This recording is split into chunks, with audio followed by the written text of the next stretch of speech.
Guardé más de 30 años un secreto que me expulsó, casi me mata y desnudó la santidad de quienes decían hablar por Dios. Fui anciano ejemplar, hasta el día en que frente a miles perdí el control y cayeron máscaras. Lo que ocurrió detrás de ese púlpito, tienes que oírlo, hoy lo cuento sin miedo. Buenos días, mis queridos, me llamo José, pero pueden llamarme Abuelo Pepe. Tengo 67 años y nací aquí en Valencia en 1957. Hoy quiero compartir con ustedes una historia que he guardado en lo más profundo de mi alma durante más de 30 años. Una historia sobre fe ciega, sobre descubrimientos devastadores y sobre cómo a veces las personas que dicen hablar en nombre de Dios son las que más se alejan de Él. Antes de empezar, me gustaría preguntarles dónde están viendo este video. Déjenlo en los comentarios aquí abajo. Me encanta saber que mi voz está llegando a tantos rinconcitos diferentes de España y otros países de habla hispana. Y si pueden, déjenme un me gusta y suscríbanse al canal. Eso ayuda mucho a este viejo aquí a continuar contando sus historias.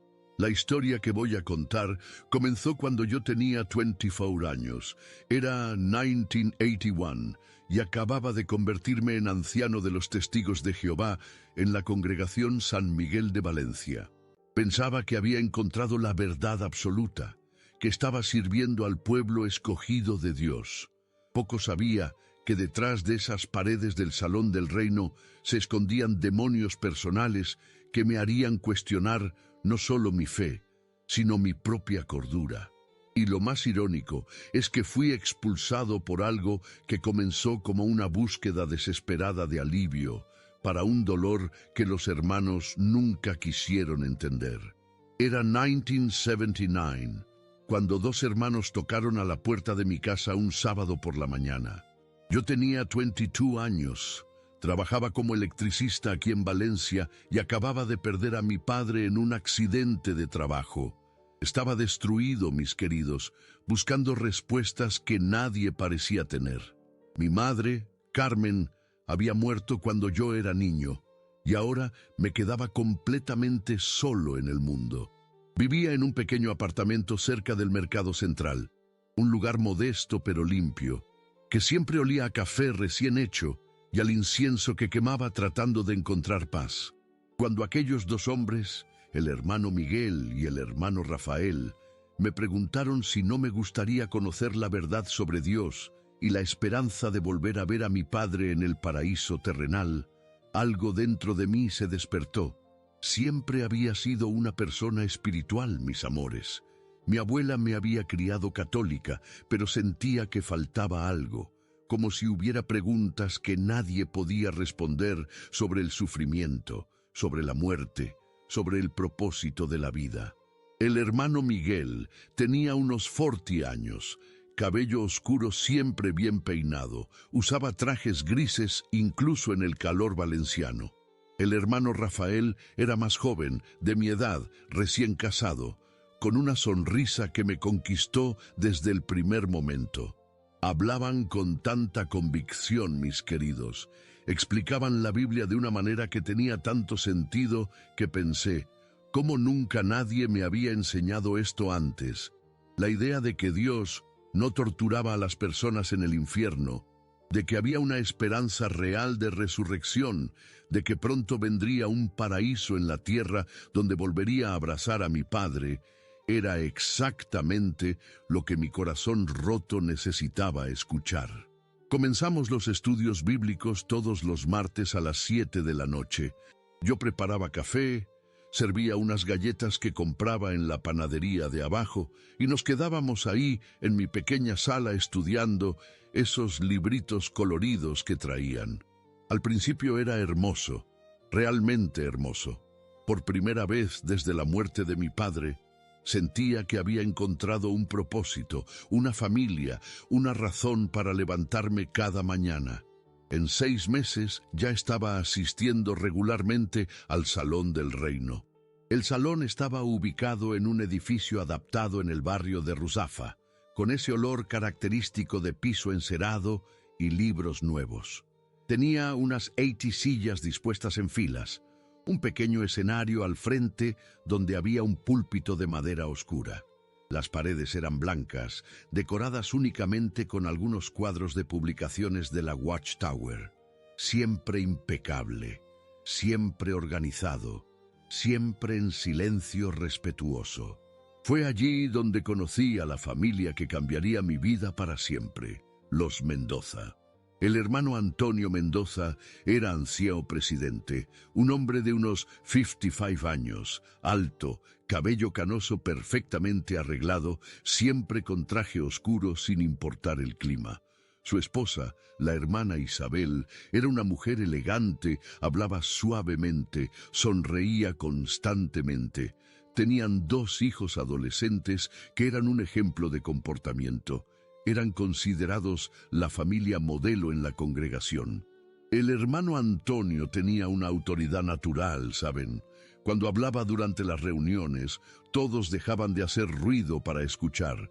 Conocía la Biblia de memoria, citaba textos sin siquiera mirar, explicaba profecías complejas con una simplicidad que me impresionaba. Yo pensaba, este hombre realmente tiene el Espíritu Santo de Dios. Mi vida cambió completamente. Dejé de celebrar cumpleaños, Navidad, Año Nuevo. No había más fiestas de San Juan. Los toros eran pecado. Dejé de hablar con primos y tíos que no aceptaron la verdad. Perdí amigos de la infancia que me consideraron fanático. Pero estaba bien, mis queridos, porque creía que estaba en el camino correcto.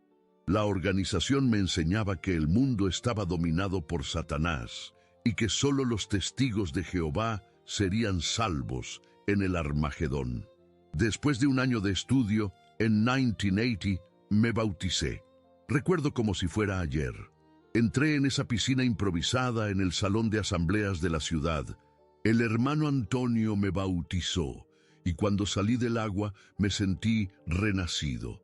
Tenía la certeza absoluta de que ahora pertenecía al pueblo de Dios. Nuestra rutina era intensa. Reunión de martes por la noche, reunión de jueves por la noche, reunión de domingo por la mañana. Sábado por la mañana era para la predicación de casa en casa. Llegaba a pasar 25 horas por semana en actividades de la organización y amaba cada minuto, mis amores. Sentía que estaba sirviendo a Jehová, que estaba salvando vidas al llevar la verdad a las personas.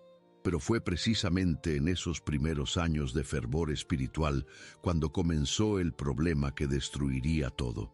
En 1981, mientras trabajaba en la instalación eléctrica de una fábrica, sufrí un accidente que me lesionó gravemente la espalda. Los médicos me recetaron analgésicos potentes para el dolor, pastillas que al principio tomaba exactamente como indicaba la receta. El alivio era inmediato y necesario. Me permitía trabajar, asistir a las reuniones, mantener mi servicio a Jehová. Pero gradualmente, sin darme cuenta al principio, comencé a necesitar más pastillas para el mismo alivio. El dolor físico se había convertido en algo más complejo, una necesidad que no podía explicar completamente. Cuando terminaba la receta médica, encontraba maneras de conseguir más medicación. Conocía a otros obreros que tenían pastillas sobrantes, médicos que no hacían muchas preguntas, farmacias donde podía conseguir lo que necesitaba. Para 1982 ya era anciano en la congregación. El hermano Antonio me había recomendado por mi dedicación y conocimiento bíblico. Dirigía estudios bíblicos, daba discursos desde el púlpito, visitaba enfermos y desanimados. Era respetado, querido, considerado un ejemplo de espiritualidad. Pero, secretamente, mi dependencia de las pastillas crecía cada día. Al principio lograba mantener todo bajo control. Tomaba mi medicación en privado, funcionaba normalmente en las reuniones. Nadie sospechaba nada.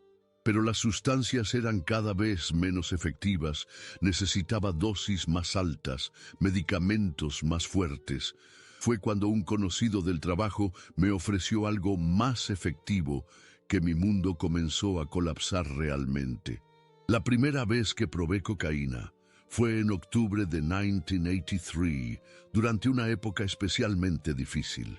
Mi dolor de espalda había empeorado después de otro accidente en el trabajo y las pastillas ya no me proporcionaban el alivio que necesitaba.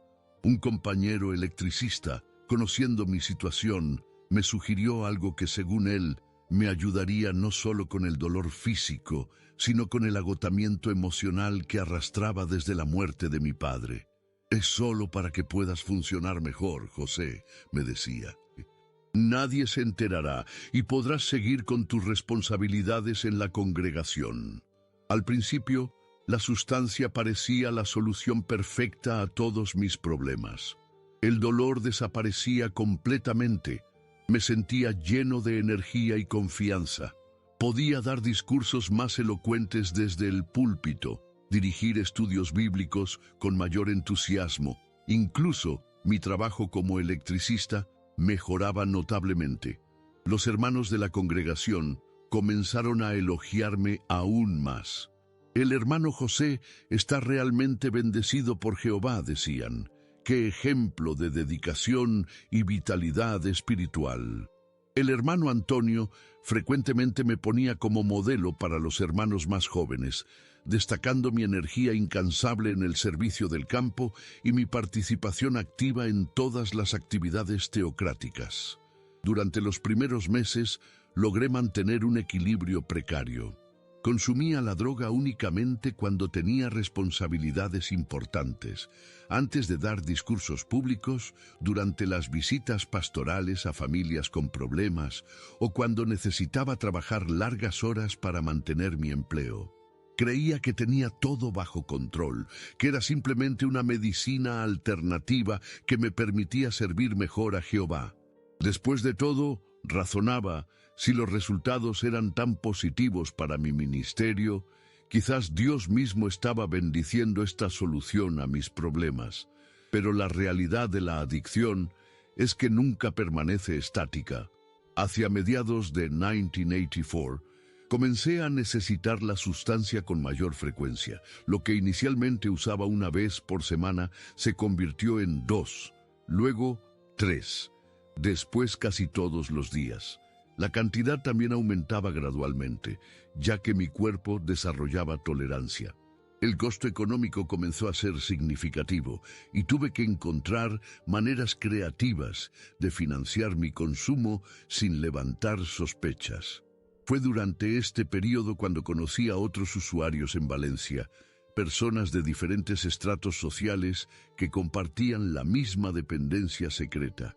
Entre ellos había profesionales respetables, comerciantes prósperos, incluso otros líderes religiosos de diferentes denominaciones. Formamos una red discreta de suministro y apoyo mutuo, todos unidos por la necesidad de mantener nuestras reputaciones públicas intactas mientras alimentábamos nuestras adicciones privadas. El primer incidente grave ocurrió durante una asamblea de circuito en febrero de 1985. Tenía programado dar una charla importante sobre la importancia de la pureza moral en la congregación cristiana, un tema que irónicamente se había vuelto mi especialidad. La noche anterior había consumido más cantidad de lo habitual para calmar los nervios, pero calculé mal la dosis y el tiempo. Cuando subí al podio aquella mañana, aún estaba bajo los efectos de la droga. Al principio, todo parecía normal. Comencé mi presentación con la energía y elocuencia características que los hermanos esperaban de mí. Pero a medida que avanzaba, comencé a experimentar paranoia intensa. Me parecía que algunos hermanos en la audiencia me miraban de manera extraña, como si supieran mi secreto. Mis manos comenzaron a temblar visiblemente.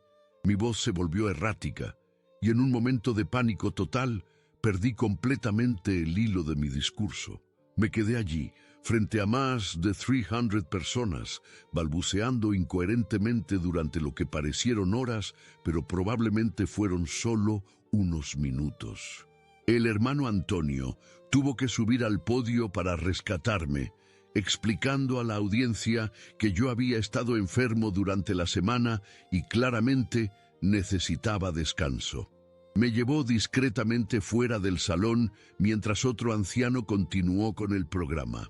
Durante el resto del día, los hermanos me expresaron su preocupación y comprensión, atribuyendo mi comportamiento extraño a exceso de trabajo y dedicación al servicio de Jehová. Esa noche, solo en mi apartamento, me di cuenta por primera vez de la gravedad de mi situación. No era simplemente alguien que usaba una sustancia para mejorar su rendimiento. Me había convertido en un adicto que estaba perdiendo el control sobre su vida.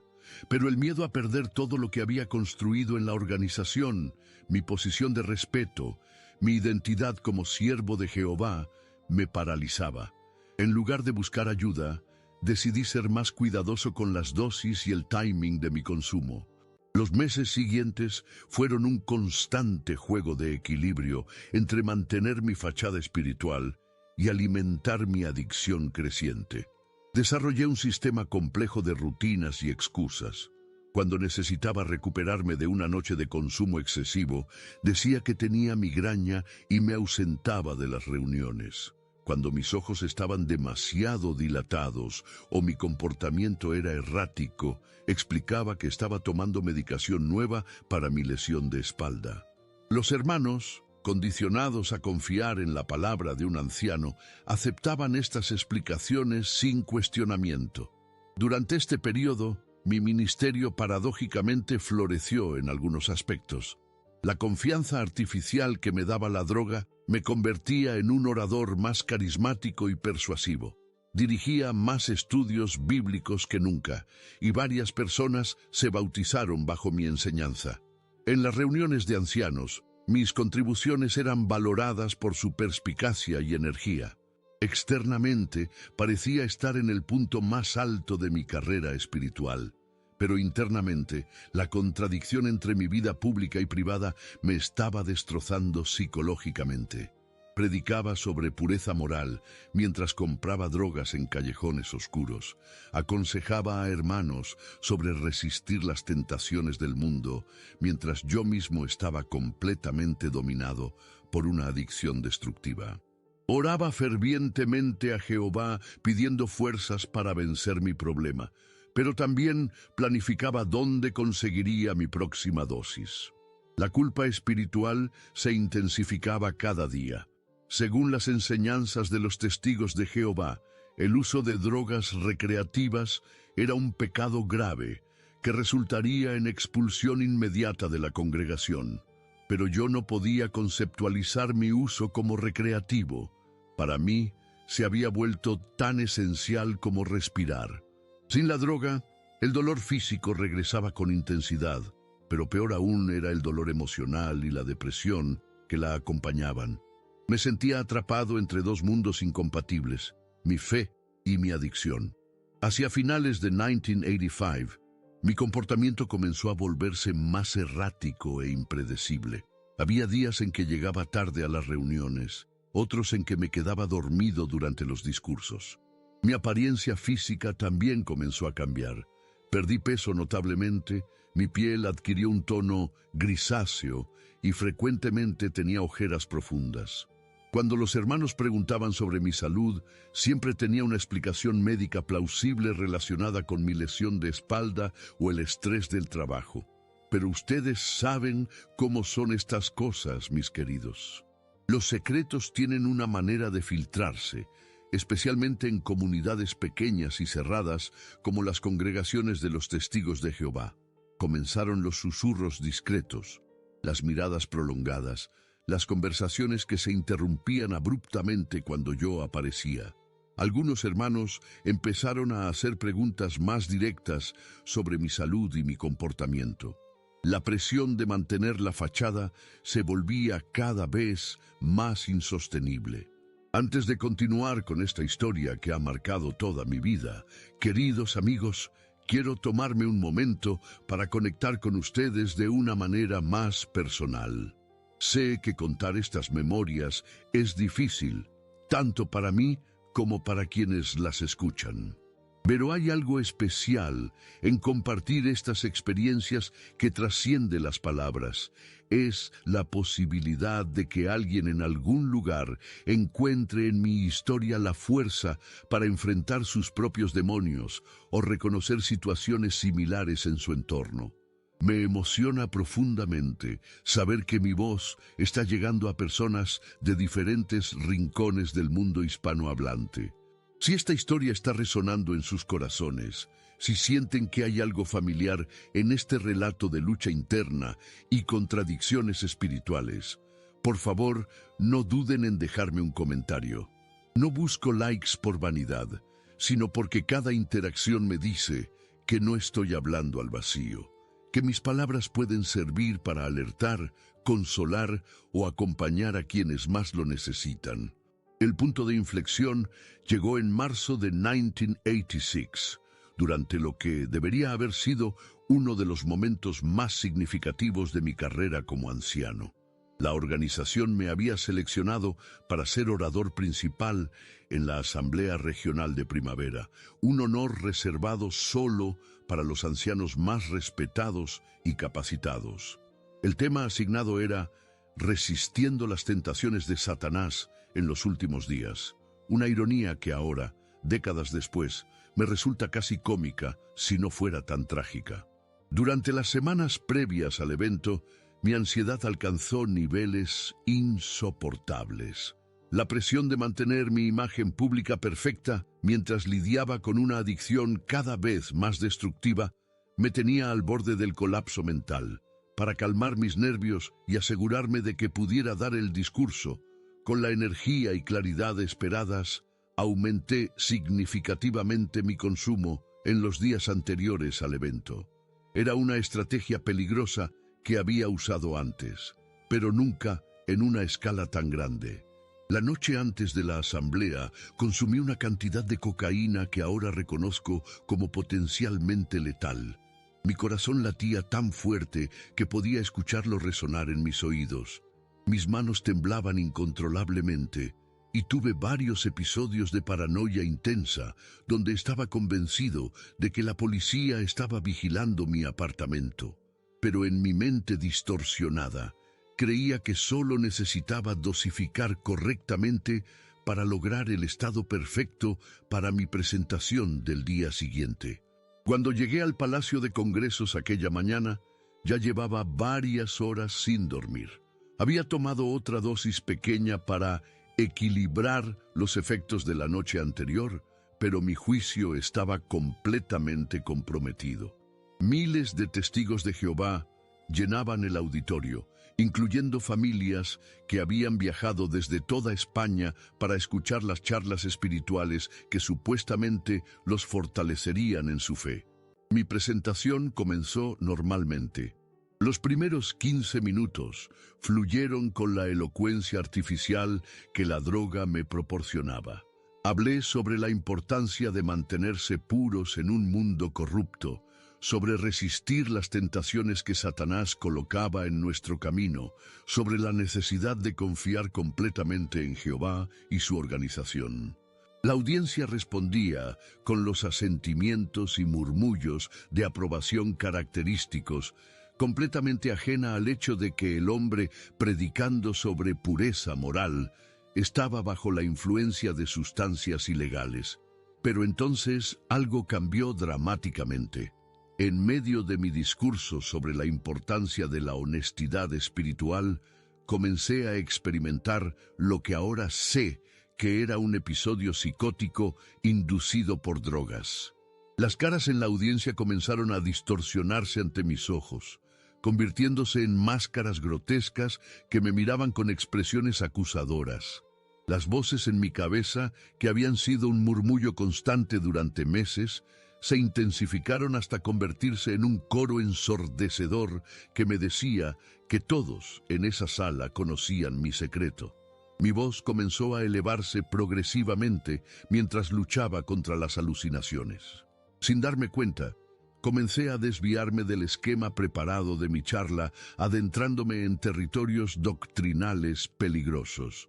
Empecé a cuestionar públicamente algunas enseñanzas de la organización, preguntando en voz alta si realmente era posible que Jehová aprobara una institución que exigía perfección, mientras sus líderes ocultaban secretos tan oscuros como los míos. ¿Cómo podemos pretender ser el pueblo escogido de Dios?, grité desde el podio, cuando algunos de nosotros vivimos vidas completamente contradictorias a lo que predicamos. La audiencia comenzó a inquietarse visiblemente. Los niños lloraban asustados por mi tono agresivo. Las familias se miraban confundidas y pude ver cómo varios ancianos en la primera fila intercambiaban miradas alarmadas. El hermano Antonio y otros 2 ancianos subieron rápidamente al escenario para intervenir. Intentaron calmarme discretamente, susurrando que necesitaba detenerme y que podríamos hablar después de la sesión. Pero yo estaba completamente fuera de control, atrapado en un bucle de paranoia y confesión compulsiva. Comencé a hablar sobre hipócritas en posiciones de liderazgo, sobre secretos que corrompían la pureza de la congregación, sobre la diferencia entre la imagen pública y la realidad privada. Finalmente, cuando empecé a hacer referencias específicas a mi propia lucha con sustancias, el hermano Antonio tomó la decisión de cortar mi micrófono.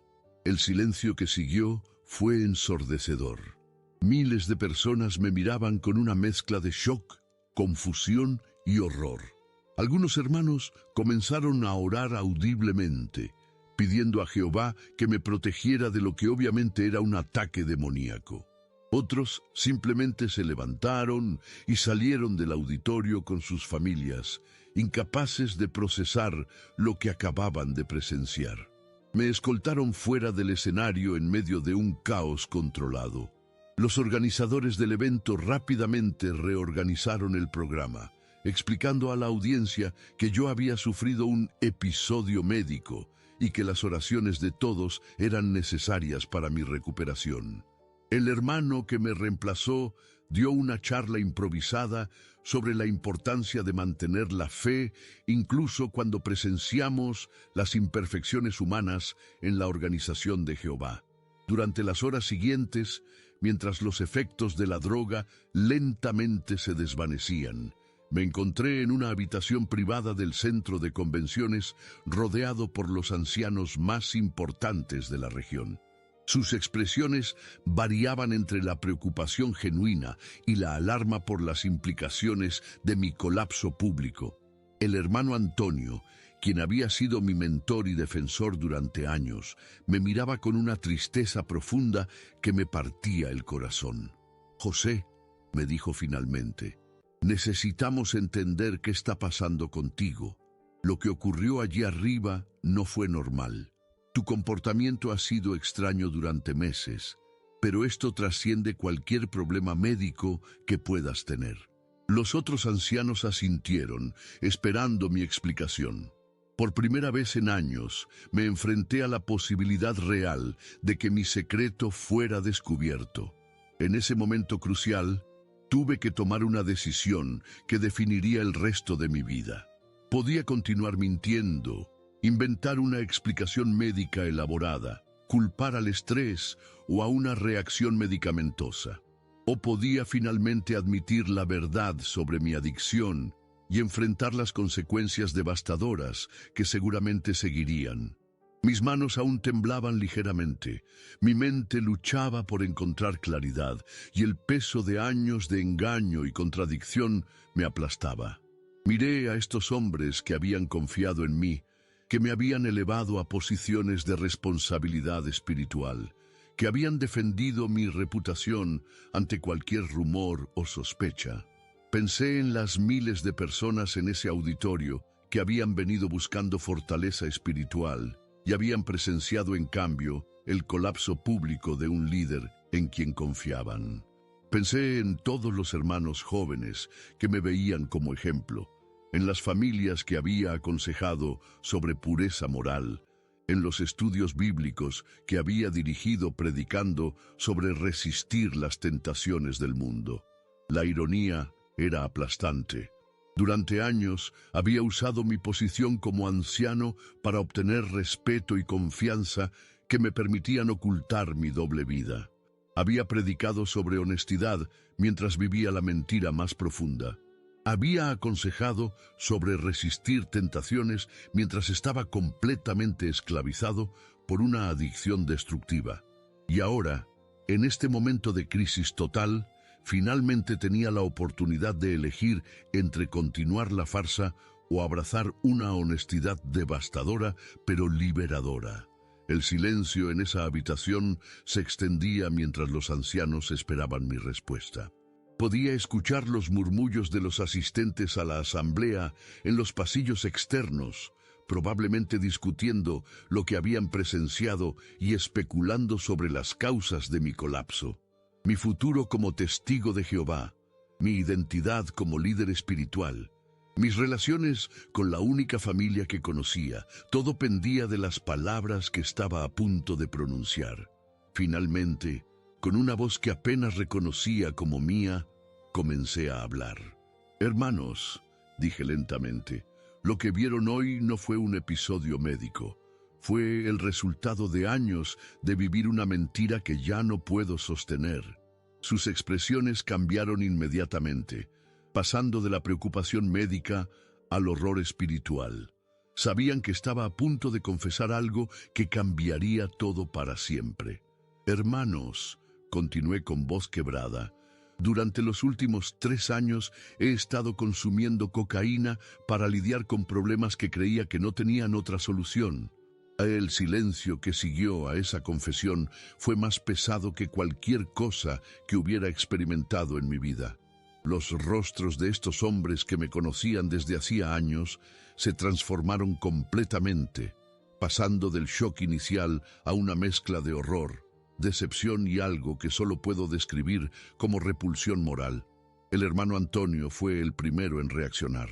Se levantó lentamente de su silla, caminó hacia la ventana y se quedó allí de espaldas a nosotros durante varios minutos que parecieron eternos. Los otros ancianos intercambiaban miradas de incredulidad, como si estuvieran procesando la imposibilidad de lo que acababan de escuchar. Finalmente, el hermano Antonio se dio vuelta y me miró con una expresión que nunca olvidaré, una mezcla de dolor paternal y profunda traición. «José», dijo con voz temblorosa, «¿me estás diciendo que durante todos estos años, mientras dirigías estudios bíblicos sobre pureza moral, mientras aconsejabas a hermanos jóvenes sobre resistir las tentaciones, mientras representabas a esta congregación en asambleas regionales, estabas bajo la influencia de drogas ilegales?» Su pregunta colgaba en el aire como una acusación devastadora, pero también como una súplica desesperada de que de alguna manera yo pudiera negar lo que acababa de confesar. Asentí lentamente, incapaz de sostener su mirada. «Comenzó con medicación legítima para mi lesión de espalda», expliqué patéticamente, «pero gradualmente se convirtió en algo más. Nunca quise que llegara tan lejos, nunca planifiqué vivir esta doble vida.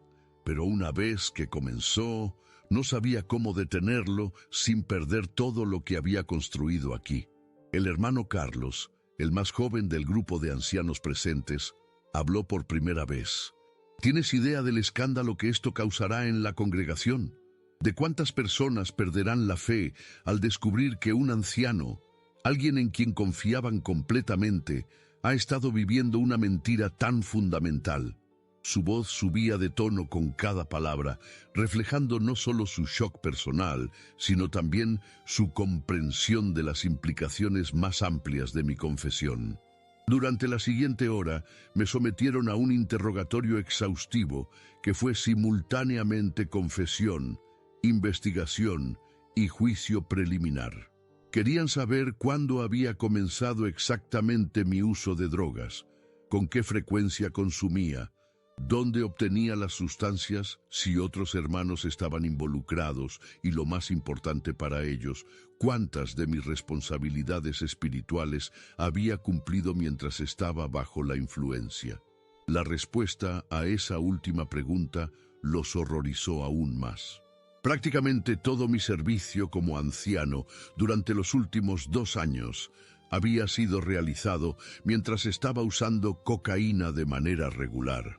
Los discursos que habían elogiado como inspirados por el Espíritu Santo, las decisiones pastorales que habían considerado ejemplos de sabiduría divina, las visitas a familias en crisis donde había ofrecido consejo espiritual, todo había sido contaminado por mi adicción secreta.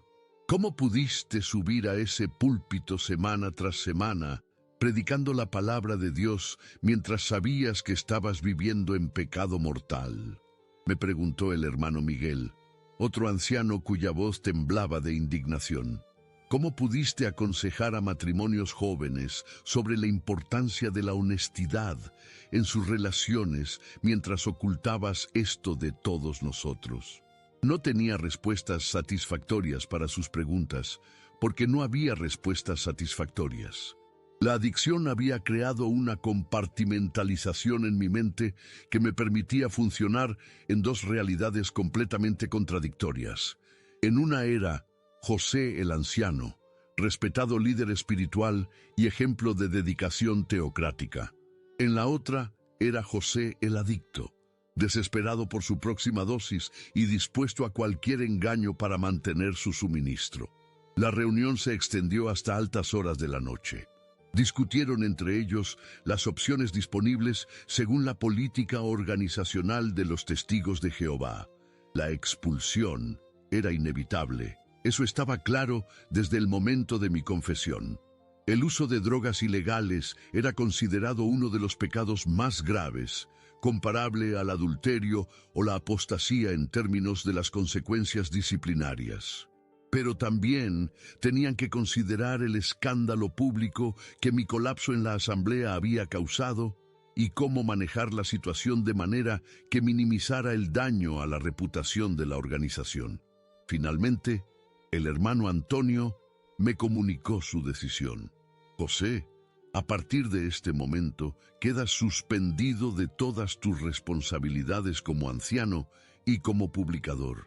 No puedes participar en el servicio del campo, no puedes dar comentarios en las reuniones, no puedes dirigir ninguna actividad espiritual.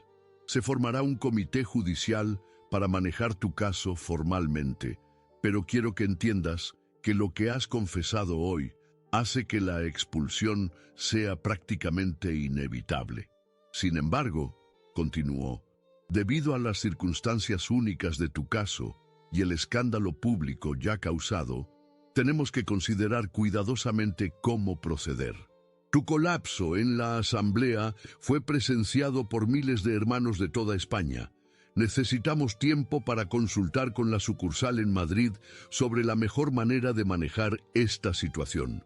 Los días siguientes fueron un infierno de ansiedad y abstinencia. Sin acceso a mi sustancia habitual y enfrentando la realidad devastadora de las consecuencias de mis acciones, experimenté los síntomas más severos de abstinencia que había tenido hasta ese momento. Los temblores, sudores fríos, náuseas y depresión profunda se combinaron con el terror existencial de perder toda mi identidad y comunidad. Pero quizás lo más difícil era enfrentar la avalancha de reacciones de los hermanos de mi congregación local. La noticia de mi confesión se filtró rápidamente, como era inevitable en una comunidad tan cerrada. Algunos hermanos vinieron a mi apartamento para expresar su shock y decepción personal. Otros me evitaban completamente en las calles, como si mi condición fuera contagiosa. La hermana Elena, una mujer mayor cuyo estudio bíblico yo había dirigido durante 2 años, vino a visitarme 3 días después de mi confesión. Sus palabras me destrozaron más que cualquier reproche oficial de los ancianos. Hermano José, me dijo con lágrimas en los ojos, usted me enseñó sobre la importancia de la honestidad con Dios. Me ayudó a superar mis dudas sobre la verdad. ¿Cómo puedo reconciliar esas lecciones hermosas con lo que ahora sé sobre su vida secreta? No tuve respuesta para ella, igual que no había tenido respuestas para los ancianos. La contradicción entre mi ministerio público y mi vida privada era tan fundamental que desafiaba cualquier explicación racional. Había compartimentalizado tan completamente estos dos aspectos de mi existencia que yo mismo había perdido la capacidad de ver la incongruencia hasta que todo colapsó públicamente. Una semana después de mi confesión, recibí una carta oficial citándome a comparecer ante un comité judicial compuesto por 3 ancianos de congregaciones vecinas, según el protocolo organizacional para evitar conflictos de interés. La carta especificaba que sería juzgado por conducta relajada grave y traer reproche sobre el nombre de Jehová y su organización. La noche antes de mi audiencia judicial, tomé la decisión más difícil de mi vida hasta ese momento. Redacté una carta de renuncia a mi membresía en la Congregación de los Testigos de Jehová.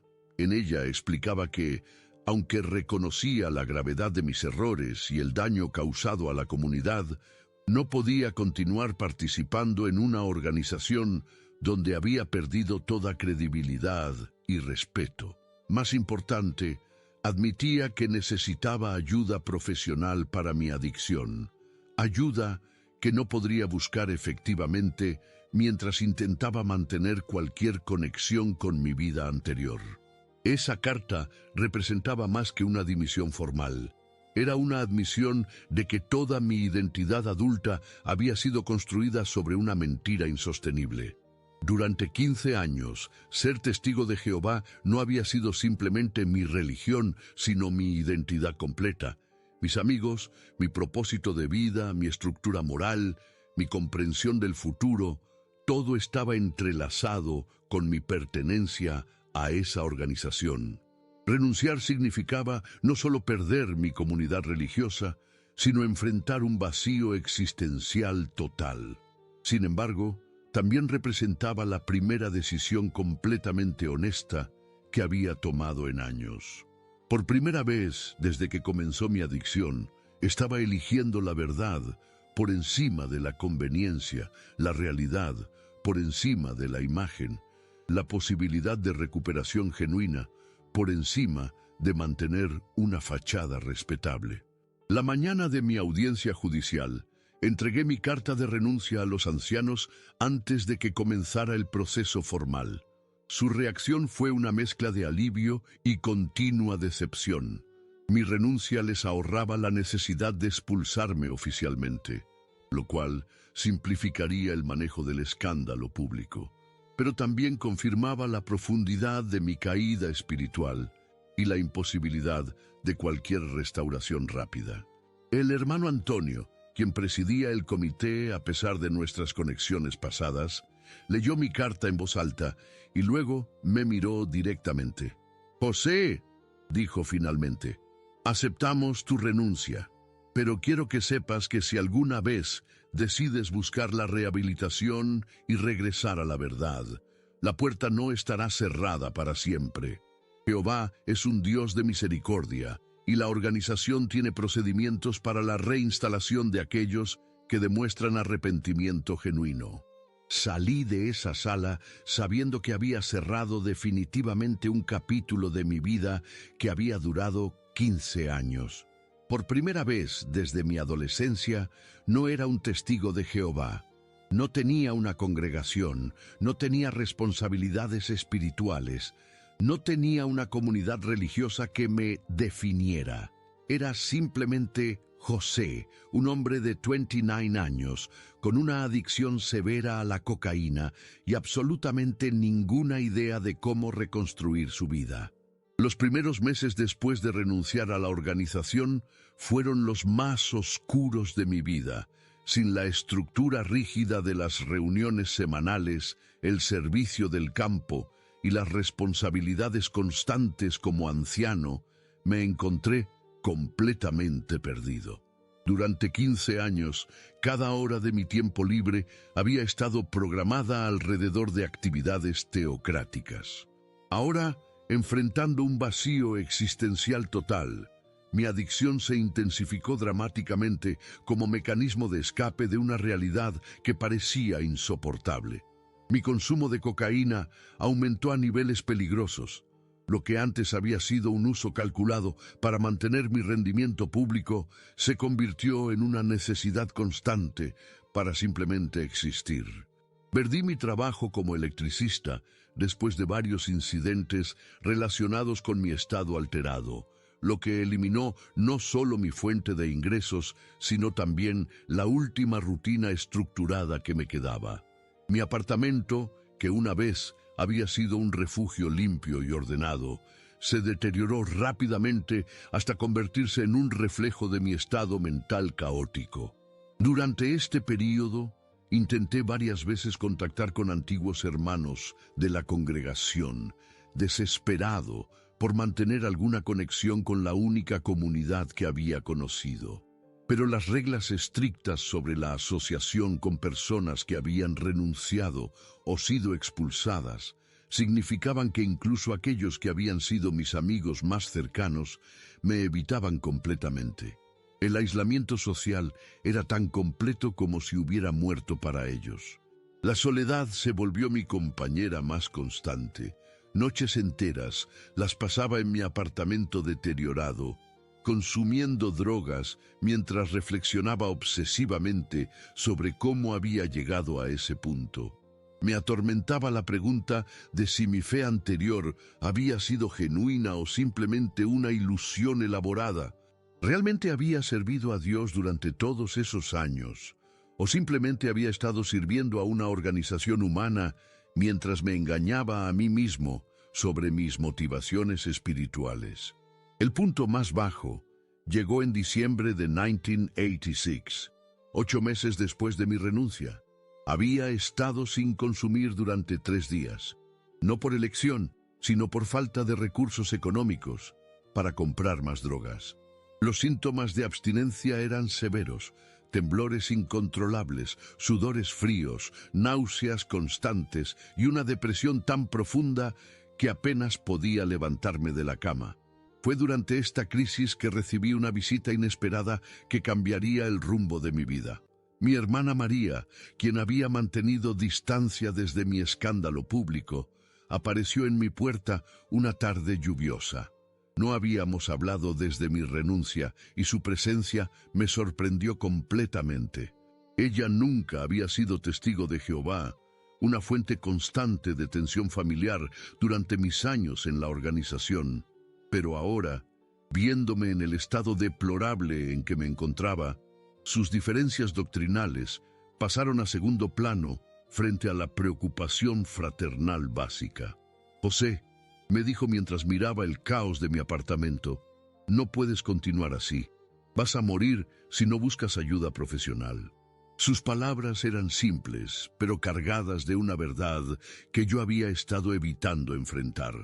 Por primera vez en meses, alguien me hablaba con honestidad directa, sin agenda religiosa o juicio moral, simplemente como un ser humano preocupado por otro ser humano en crisis. María había investigado opciones de tratamiento para adicciones en Valencia y me presentó información sobre una clínica especializada que ofrecía programas integrales de rehabilitación. «No es solo sobre dejar las drogas», me explicó. «Es sobre entender por qué comenzaste a usarlas y construir una vida nueva sin ellas». La idea de buscar ayuda fuera del contexto religioso era completamente extraña para mí, pero también representaba una esperanza que no había sentido en meses. El proceso de admisión a la clínica fue humillante, pero necesario. Tuve que detallar la extensión completa de mi adicción, mis patrones de consumo, mis comportamientos autodestructivos y el impacto en todas las áreas de mi vida. Por primera vez, hablé honestamente sobre la contradicción entre mi rol público como líder espiritual y mi vida privada como adicto, sin las racionalizaciones que había usado durante años para justificar mi doble vida. El programa de rehabilitación duró 6 meses e incluyó no solo desintoxicación médica, sino también terapia psicológica intensiva para abordar las causas subyacentes de mi adicción. Fue durante estas sesiones terapéuticas que comencé a entender cómo mi identidad como testigo de Jehová había contribuido inadvertidamente a mi dependencia química. La presión constante de mantener una imagen de perfección espiritual, combinada con mi tendencia al perfeccionismo personal, había creado un estrés psicológico insostenible. Más revelador aún fue descubrir cómo había usado mi posición como anciano para validar mi autoestima de maneras poco saludables. El respeto y admiración que recibía de la congregación se había convertido en una droga emocional tan adictiva como la cocaína física. Cuando enfrentaba problemas personales o inseguridades, en lugar de procesarlos de manera saludable, los medicaba tanto con sustancias químicas como con dosis de validación externa de mi comunidad religiosa. Durante la terapia también exploré mi relación con la autoridad espiritual y la fe en general. Gradualmente comencé a distinguir entre mi búsqueda genuina de significado espiritual y mi dependencia no saludable de estructuras organizacionales externas para definir mi identidad y valor personal. Esta distinción se volvió fundamental para mi recuperación, permitiéndome mantener una dimensión espiritual en mi vida sin recrear los patrones disfuncionales del pasado. El programa incluía también capacitación laboral y preparación para la reintegración social. Aprendí nuevas habilidades profesionales, desarrollé estrategias para manejar la ansiedad social sin sustancias y practiqué cómo formar relaciones saludables basadas en honestidad mutua en lugar de roles predefinidos o expectativas idealizadas. Cuando completé el programa en julio de 1987, tenía 30 años y por primera vez en mi vida adulta me sentía como un individuo completo e independiente en lugar de simplemente un miembro de una organización religiosa. Había desarrollado una identidad propia que no dependía de títulos externos o aprobación institucional. Más importante, había aprendido a reconocer y manejar los factores desencadenantes de mi adicción antes de que me llevaran de vuelta a comportamientos autodestructivos. La transición de regreso a la vida normal presentó desafíos únicos. Valencia era una ciudad relativamente pequeña, y mi escándalo público en la Asamblea Regional había sido ampliamente conocido dentro de la comunidad de testigos de Jehová local. Ocasionalmente me encontraba con antiguos hermanos en la calle, encuentros que variaban desde ignorancia completa hasta expresiones incómodas de preocupación condescendiente. Pero también descubrí una comunidad completamente nueva de personas en recuperación de diversas adicciones. Este grupo proporcionaba el apoyo y comprensión que necesitaba sin las complicaciones doctrinales o los juicios morales que habían caracterizado mis relaciones anteriores. Por primera vez, podía ser completamente honesto sobre mis luchas, sin temor a represalias organizacionales o pérdida de estatus social. Encontré trabajo en una empresa de construcción, comenzando de nuevo en una posición básica pero honesta. Mi jefe, consciente de mi historia de adicción, pero impresionado por mi honestidad durante la entrevista, me dio una oportunidad que demostró ser transformadora. El trabajo físico riguroso proporcionaba una salida saludable para el estrés, y la camaradería sencilla con mis compañeros de trabajo contrastaba favorablemente con las relaciones complejas y a menudo manipuladoras que había experimentado en contextos religiosos. Gradualmente, comencé a reconstruir relaciones familiares que habían sido tensas durante mis años como testigo de Jehová. Mi hermana María se convirtió en una fuente constante de apoyo, y lentamente reconecté con otros parientes que habían mantenido distancia durante mi periodo de fervor religioso extremo. Estas relaciones, basadas en vínculos familiares naturales en lugar de afinidades doctrinales, demostraron ser más auténticas y duraderas. Han pasado 36 años desde que renuncié a los Testigos de Jehová, Y puedo decir con certeza que esa decisión, aunque devastadoramente difícil en el momento, fue la mejor elección que hice en mi vida. Mi recuperación de la adicción fue solo el primer paso en un viaje más largo de autodescubrimiento y crecimiento personal que continúa hasta hoy. Ahora, a los 67 años, mantengo una espiritualidad personal que no depende de organizaciones externas o validación institucional. Leo, medito, reflexiono sobre propósito y significado, pero todo desde una base de honestidad personal en lugar de conformidad grupal. Esta aproximación más auténtica a la vida espiritual ha demostrado ser mucho más sostenible y gratificante que mi fervor religioso anterior. Mi experiencia me ha enseñado que la verdadera integridad espiritual requiere honestidad brutal consigo mismo, incluso cuando esa honestidad revela aspectos poco atractivos de nuestro carácter o comportamiento.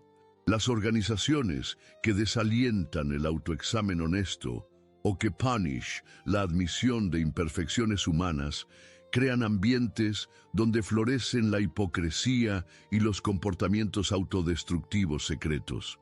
También he aprendido que la recuperación genuina, ya sea de adicciones químicas o de dependencias emocionales no saludables a organizaciones autoritarias, requiere construir una identidad independiente basada en valores internos en lugar de expectativas externas. Este proceso es aterrador porque requiere asumir responsabilidad completa por nuestras decisiones sin la comodidad de estructuras que nos dicen exactamente qué pensar y cómo comportarnos. Queridos amigos que han llegado hasta el final de esta historia dolorosa pero necesaria, quiero agradecerles de corazón por acompañarme en este viaje a través de algunos de los momentos más oscuros de mi vida. Sé que escuchar sobre adicción, hipocresía religiosa y colapso personal no es fácil, pero comparto esta experiencia porque creo firmemente que la verdad, sin importar cuán incómoda sea, tiene poder sanador tanto para quien la cuenta como para quienes la escuchan. Si ustedes o alguien que conocen está luchando con adicciones mientras trata de mantener una imagen pública respetable, sepan que no están solos y que la recuperación es posible. La primera y más difícil decisión es elegir la honestidad por encima de la imagen, la realidad por encima de las apariencias. Pero esa elección, aunque inicialmente devastadora, abre la puerta a una vida auténtica que vale cualquier sacrificio. Para aquellos que puedan estar en organizaciones religiosas que desalientan las preguntas honestas o que punish la admisión de luchas humanas normales, recuerden que cualquier sistema que requiere perfección artificial para la membresía está estableciendo condiciones para la hipocresía y el comportamiento autodestructivo secreto. Esta es una historia real de un suscriptor de nuestro canal y quiero saber de ustedes en los comentarios. ¿Han vivido algo parecido? ¿Conocen personas que hayan pasado por situaciones similares de doble vida en contextos religiosos? ¿Han experimentado la presión de mantener una imagen perfecta mientras luchaban en privado con problemas serios?